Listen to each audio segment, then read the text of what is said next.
somebody didn't do it. But what we found later on, remember one of my friends from Tibet sent us these Tibetan sculptures. They use Sassanid draw, and I don't remember. He also made a picture from this side. I don't remember. I have to ask him to send me more pictures of that.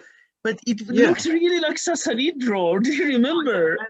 And it's quite possible that as part of a religious attribution, because this was a guardian god or something like that, that memory of the Sassanian draw has survived. And the fact that it looks like a Buddhist gesture as well. It does. Would be an extra reason to do it. The thing that's very interesting, and I found this out, I think after we did our article, I'm not sure, I'd have to check the footnotes, but an American archery coach had independently developed a form of the Sassanian draw for his son. And this is in modern archery. And what he did was he had the thumb under the fingers to hold them at a particular angle. Okay. And his son was winning competitions against regular archers using modern equipment. So it was very functional. There's a nice little article about it where he describes it. And he independently reinvented this. This isn't somebody that, you know, found it in a book or anything. This guy, he saw an advantage of getting that index finger out of the way, and he invented the same thing, which to me says that it's a natural way of shooting. It's not highly artificial like some of these two fingers on the thumb stuff. Okay. This about drawing, right? And let's go and talk about where do you place the arrow? On the left of the bow or on the right of the bow? That's the question. This is the thing where my experience led me astray. Because as a thumb ring shooter, my brain is set up to shoot the arrow off the right-hand side of the bow. Yeah. It knows where it's going to go. And I had a discussion, email discussion with Lars Anderson many years ago about this, that once your brain is trained one way, it's hard to retrain it. You can, and I've met people in my archery club that could swap from side to side and shoot thumb ring on the right and three fingers on the left, and they still shot accurately because their brain had processed this. Mine's not like that. My brain is very left-handed, right-handed, and I had trouble. But if I wanted to just go out and shoot a Sassanian draw with my current equipment, I could do it with any bow on the right-hand side because I'm used to that. I haven't shot on the left-hand side of the bow for 30 years. But when talking to Lars about, because Lars makes you think, he asks very intelligent questions. I mean, everybody knows him on YouTube for doing all these wonderful trick shots and that, but he doesn't come at this as a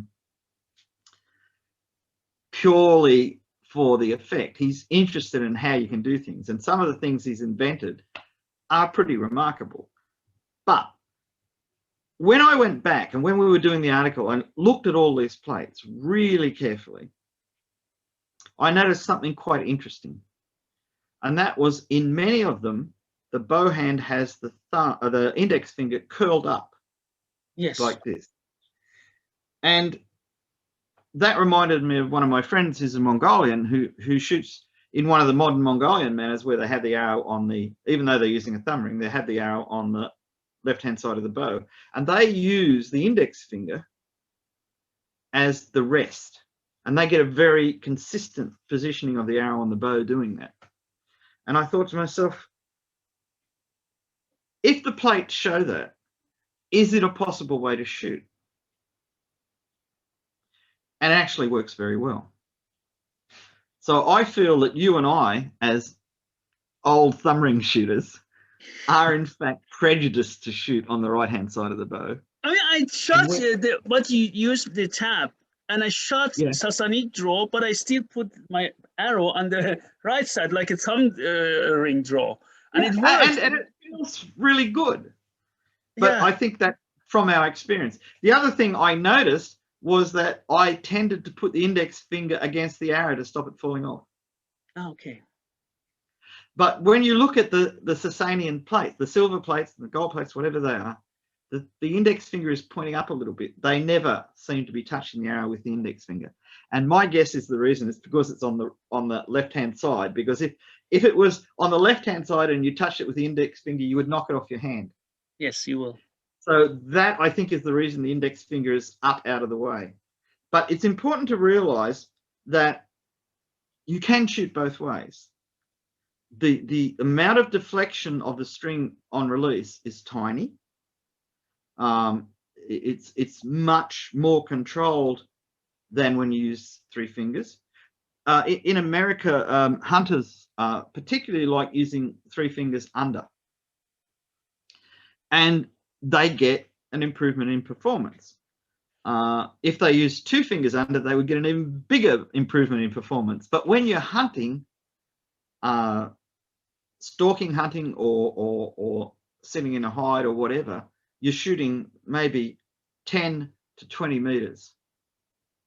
And you don't need the extra oomph in the arrow to get it to go, 200, 300 meters. So it would be foolish for them to change when what they're doing is exactly right for what they want to do. It's like helical fletching and all kinds of things that are very appropriate for close hunting, but would be detrimental in long distance warfare type archery. And I mean, not all archery was at long distance, but you had to be able to disrupt your enemies, particularly their cavalry. And so I think that on the whole, the Sassanians probably shot on the left-hand side, and they probably used their index finger as a guide. Is it like Changal bars? It is in a way, and this is very interesting because in Changal bars, you fold the index finger behind the bow. Yeah. But you don't raise it. Whereas in this method, you actually raise it. Yeah. Because you can physically stiffen your thumb because you're not going to cut it with the feathers because the feathers are over there. But I have a feeling if we did this a lot, like if you shot 1,000 arrows in a row, you would find out why the left-hand side was more prominent. Look, there's a whole war on the internet at the moment about which side English archers shot on and that, and I think it's based on an attempt to interpret art as if it was photography. So that therefore, if an arrow is shown on the right-hand side of the bow, that's what was there. Whereas the people who paid for the books that had the paintings in them were rarely archers. And if they were archers, they were archers for hunting. So therefore, the side the arrow is on the bow means nothing to them, and it would not be a reason to say, don't pay him for this painting because he's got the arrow on the wrong side of the bow, because it wasn't a big deal.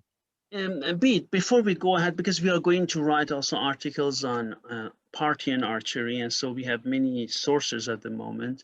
But how did Parthians shoot? They used the finger draw, three-finger draw. Am I correct? Three fingers, yeah. There was a thumb ring found in Dura-Europos, a broken thumb ring, and it's been used in popular archaeology to say that the Parthians used the thumb ring. Now, had that been the only thing we knew about Parthian archery, it would be as good a hypothesis as any other. But they're actually from Shami, the temple in Shami, where the giant bronze statue comes from. There were little pieces of mother of pearl with pictures of archers on them, and they're clearly using their fingers. So I have a theory, because some of the early reports from Dura-Europos suggested that this object had fallen into the room where they found it, that it wasn't actually buried there at the time. I know Simon Jones believes that it was actually part of that room's contents, but there's things about the decoration and the actual shape of that ring, which to me, who's seen a lot of rings more securely dated than that, it looks like an 18th or 19th century ring. It doesn't look like what you would expect to see in the 2nd century BC. And it's certainly not in any line of development that you could pick out. Doesn't mean that it wasn't a real item of the period, but there's a couple of armors in there that are not from a Roman or Persian context, which look very, very Chinese or West Unionese or something like this, which makes me say, well, it's quite possible that a ring from much further east could have been there that doesn't have anything to do with the Parthians, because I still don't know how those 2 pieces of lamellar armor got there.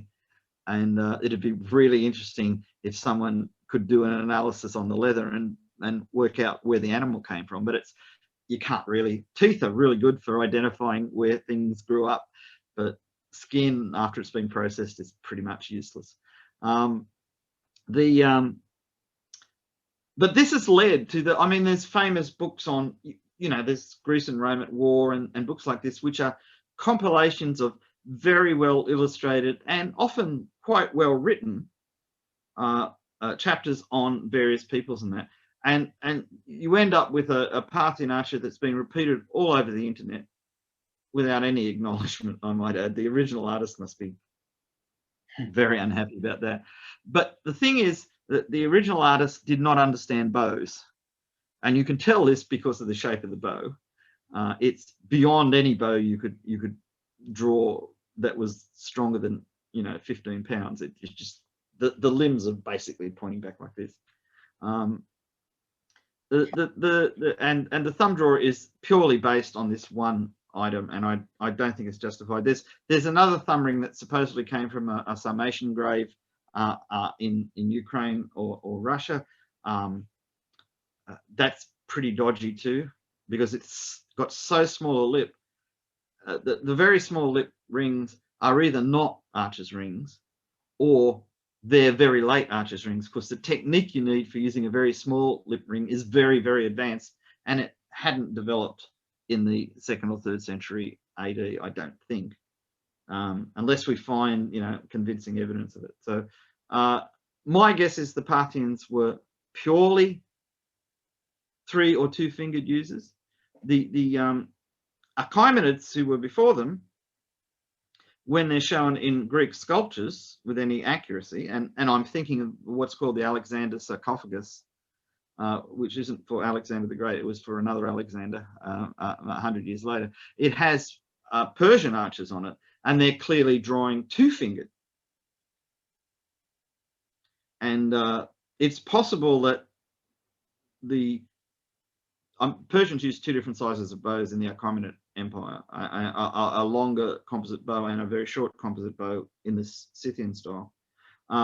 It's possible that the 2-finger draw was adapted for these shorter bows to minimize the string pinch. But probably it was a finger over and a finger under the arrow rather than, you can't tell from the sculpture, but that's what it probably was. My guess is the Parthians were noted for having more powerful bows when they moved in, that their bows probably required 3 fingers. Though I'm not saying you couldn't draw them with 2 fingers. There are lots of paintings of English archers shooting longbows with 2 fingers, and it only died out in the 19th century. It even has a name in English. It's called the Flemish Release. So I wouldn't guarantee that a Parthian used 3 fingers or 2 fingers, but I'm pretty certain that he used one or the other. And maybe in some areas one was popular and in other areas the other was popular. And maybe when you went hunting you used one, and when you went to war you used the other. There's not enough information. There's good stuff, but there's not enough information to be definitive.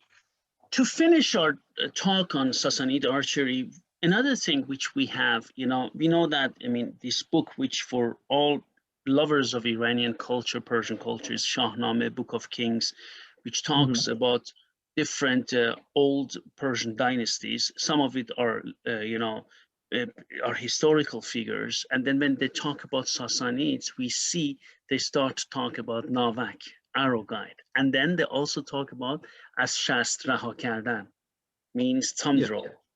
So could we say that's, because this is interesting. If we say they used Navak and as Shastraha Kardan, could we say that this was an Eastern practice of the empire or influences of Eastern or North and Northeast, like the sword development? We know clearly that the sword development in Sassanid happened, right? We know that. Yeah. So they had scabbard slide system, we know that. And then later on they became P-shaped. We know this. Yeah. And we talked about armor, and you talked also about armor. Remember the article we wrote? Again, and northeastern influence. Could we say that maybe Navak was later introduced, or Navak could be also used from the other side? You remember? Or this is something I would like you to pass comments on this. Okay, well, the side that you can shoot the Navak on is, I mean, I've seen people shoot a Navak using a 3-finger draw. Okay. So I know it's possible because I've physically seen it. I've not done it. The adaptation you've got to make is you actually attach the Navak to the wrist.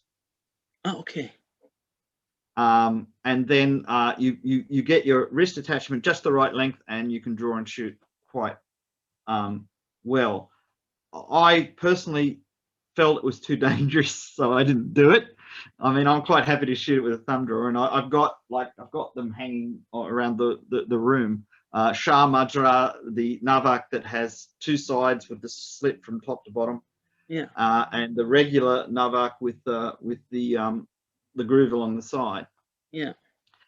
Now, in Science and Civilization in China, Edward McEwen, with the help of Joseph Needham and several other scholars, tracked down the earliest mentions of the Navak to China, but not as a Chinese invention. The Chinese saw it as something that the Turks developed to shoot back their crossbow arrows, because at that time, and till quite late, Chinese crossbow arrows were like 2/3 size regular arrows. They had nocks, just like a regular arrow. They were fletched in what we would call the Western fashion, so not like European crossbow arrows that had 2 feathers. These had 3 feathers with 90 degrees to the knock, exactly like modern Western arrows. And the interesting thing is that Navak arrows, tir Navak, always have 3 arrows in that 3 feathers in that orientation, exactly the same as a Western arrow. And it makes me think that there's such a continuity there. So the theory is that the Blue Turks, or their ancestors, their immediate ancestors, like the Juan or somebody like that, but probably the Blue Turks, developed this, because the Blue Turks were thumb ring users. We know this.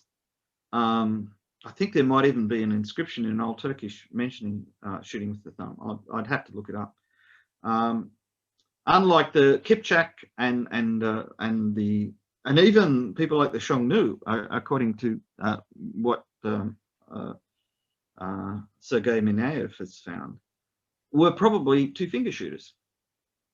Kipchak we know to some extent because there's paintings of them from Hungary. And they changed after the Mongol conquest, because if somebody comes in and burns down every country around you, you kind of think, well, maybe their equipment's good equipment, maybe we'll change. It wasn't a big change for them. But when the Turks started moving west, and this is not the Seljuks or anything like this, this is centuries before that, when the first Göktürk Empire was set up, it expanded a long way to the west. And the Byzantines were getting embassies from the Turks in the 6th century. The Turks conquered all the way up to the Crimea.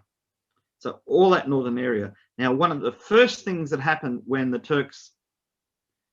Turkish Empire appeared was they allied with the Sassanian Persians, because they both wanted to wipe out the Hephthalites, or sometimes called the White Huns, which is, I don't think, a very good name for them, because the white probably had nothing to do with their skin. It probably had to do with the color symbolism of the nomadic people. So white bone being noble, black bone being common people. So it probably has something to do with that. But this is an educated guess. I think it's fairly solid. Navak and thumbring probably came in the 6th century. So before Khusrau Parviz, into the eastern part of the Sassanid Empire, and it became entrenched there, I think. And I think that the reason that Ferdowsi in the Shahnameh talks about these things is because they'd been there for 500 years when he was writing it down. There's a lot of stuff in Ferdowsi you can see is strongly influenced by, well, Khorasani traditions that, you know, where the sun rises, that the far eastern part of the Iranian world, there's strong traditions, even going down into Sistan. I mean, you know, the Shahnameh has so much in it, both from the west and the east. But my guess is that when Ferdowsi was writing, because he wrote for Mahmud of Ghazni, we know that in Mahmud's time he was fighting the Seljuks and other people from Central Asia. We know they were using thumb rings because one of his advisors wrote to him, "We've captured these 100,000 Turks. We should cut off all their right thumbs so that wouldn't be a problem for us in the future." So it would not be a point if it wasn't to do with using a thumb ring. And I think there's even thumb rings that are dated close to Ghaznavid times in Afghanistan. So they're definitely in the, you know, like 1,000 to whatever. Definitely thumb rings were the predominant type of archery release in Iran and in Baghdad, because the earliest Furazia manuals talking about archery in the 8th, 9th century are talking about thumb ring archery. And there's even a tradition of the Prophet that I think it was Saad ibn Abi Waqqas asked him, you know, like, my hand's getting so sore from shooting, and the Prophet says, here, put this on your thumb and it will protect you. So it's a significant thing. Whether that's an authentic tradition, I can't judge that, I don't know. But the fact that it was thought important enough to be put into that context or remembered in that context suggests that the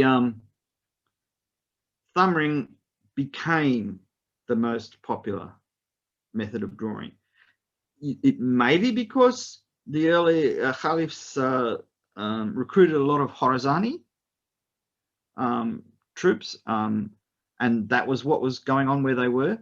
It's possible that in the late Sassanian Empire, the archers trained in the west used the old draw, and the archers trained in the east used the new draw. It's hard to say. We can't even say for sure when stirrups were introduced, because the hunting scenes from Khusrau Parviz's bas-relief, if you look at the position of the legs, they're very similar to what people using stirrups would have. And if you look at the position of the swords, they're hanging like they were suspended from two straps instead of being on a sword slide. So, and he's wearing garments. Like when he's standing in the boat, he's wearing a coat and a belt with straps that are much more Eastern than they are Western. All the other Sassanid kings are generally wearing a kamis, a shirt, basically, and a coat over it. Whereas he's wearing a buttoned up coat in that Central Asian tradition with patterns all over it and all this kind of stuff. So you've got to think that it's certainly in his time, it was a major influence. And it may be that earlier Sassanian draw was starting to be eclipsed in the army. And when you think that after the Arab conquest, a lot of the army was wiped out, and probably all of the traditional people who were teaching archery may have been gone, perhaps that was the final nail in the coffin for this thing. Though, as we say, it could also be the origin of the Asaka Liba draw, the Slavic draw, as it's called. In the article, we talked about the possibility that there were a lot of Slavic mercenaries, or actually Ghulam or Mamluks in the Western Caliphate in Spain, and that perhaps they were taught in the palace schools in this as an archaic form. If you read Arab Archery, which has got the most detailed description of the Slavic draw, the details in that, which we put in the article, suggest that these Slavs are not Slavs living in the Balkans, because they always use silk bowstrings. Well, this is not very likely in the Balkans. I found out after we published the article that there was in fact a group in either Baghdad or Samarra under the Caliph's personal control who were called As-Sakaliba, who were almost certainly Slavic Mamluks. And they may have been trained in a different style, or they may have adapted their normal archery style, and it just came out to be something like the Sassanian draw. We don't have enough information. I'm not saying that there isn't information there. The review of Firasiya literature that the Egyptian scholar As-Sarraf did is so, I mean, it's encyclopedic. There's so many surviving books that it might take a long time to track all this stuff down. It's certainly worth it to find out, you know. Yeah. Okay, Bede, thank you very much. I mean, I'm going to also link our article on Academia, which is put there, so people who are interested can read the Sassanid Archery article we wrote. And I thank you for taking your time and being in this discussion. And I wish you a nice day, and then see you soon. Thank you. All right. Thanks very much. Goodbye.